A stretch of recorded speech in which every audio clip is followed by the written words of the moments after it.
Part 3, the 7P method for creating products. Now we're going to be applying the 7P method to your existing purchases. So we're talking about the same subject, which is how to monetize all of your existing internet marketing purchases that you have on your hard drive. Now the method is a variation of one that was discussed at a recent JVZoo conference. And one of the presenters there actually came up with a way that you can actually create a product and get in front of people, as well as to get attraction from affiliates. And so what this is going to require, and we're going to be talking about the 7 Ps, and I'm going to introduce them to you now, is practice, personalize, profit, proof, plug, product and persuade, and promotion. And we're going to get into individually what these things mean. We're going to do this in 2 parts, and we're going to talk about the first 4 right now. Now let's talk about what it means to practice. You should really be able to use what it is that you have. So one of the ways that we're going to turn one of these products that we have is to be able to actually use it, to become an expert, to become good at using it for the purpose that it was actually intended for.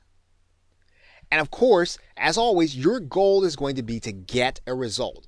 Even if the product is one of instruction, if it's one of software, your goal, your ultimate goal is going to be one to get a result that not everyone is able to get. Maybe your goal is going to be to get a number of new leads. This is going to be something that's going to be attractive to other internet marketers. Maybe it's going to be more sales, or maybe you're already getting sales. Maybe you're going to be able to do it in less time. You're going to be more productive in what it is you do. And of course, as is the case, you don't have to worry if the method doesn't work exactly the way it was proposed in the original product. What you want to do is go through your process and work through the problems, because working through problems is actually going to be a good thing, because this is what's going to make it your method and it's going to make it a unique product. So from practice, we go to personalization or personalize. So what we're going to do now that we have a method, we have it working, we're able to get a result. We want to then start making tweaks based on our own intuition. We want to start thinking about ways that we might do the process differently. And we're going to take different methods and different paths to try to get to the goal that we have. And again, remember, what's important here is going to be our goal with that product.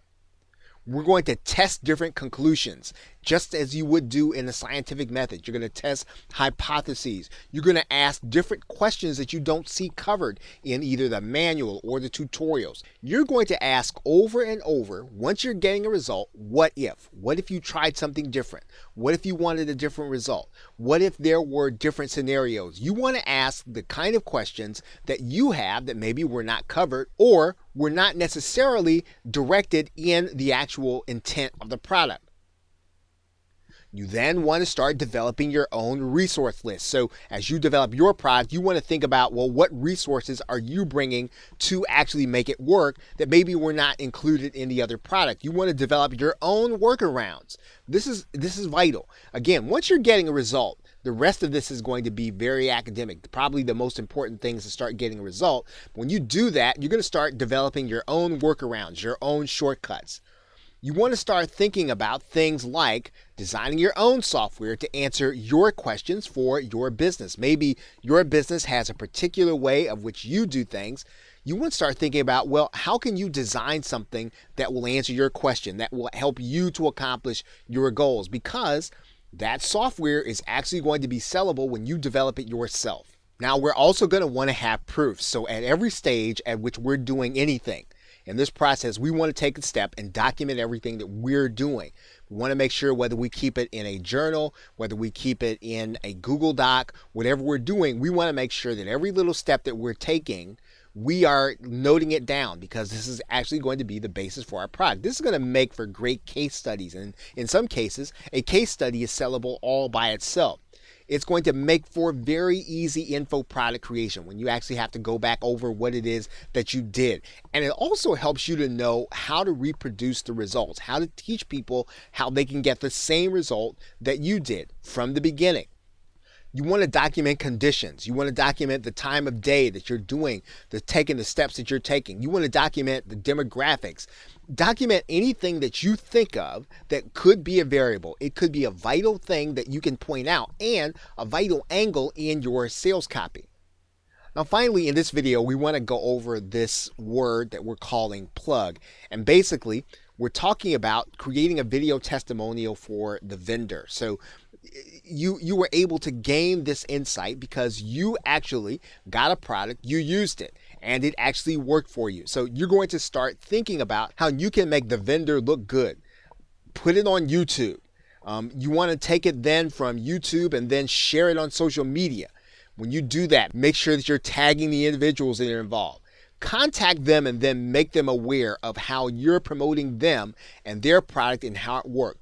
Transcribe the testimonial and then make it available, whether or not it's online. So make sure that everything that this person did, that you put it out there, that you make sure it's available in all forms and everybody can read it, and especially the vendor. And this is going to actually help you to be able to bridge the gap between an introduction and actually having someone who would be willing and open to you and promoting your product when it is ready. Okay, now we're going to go over the rest of the 7 Ps in the next video.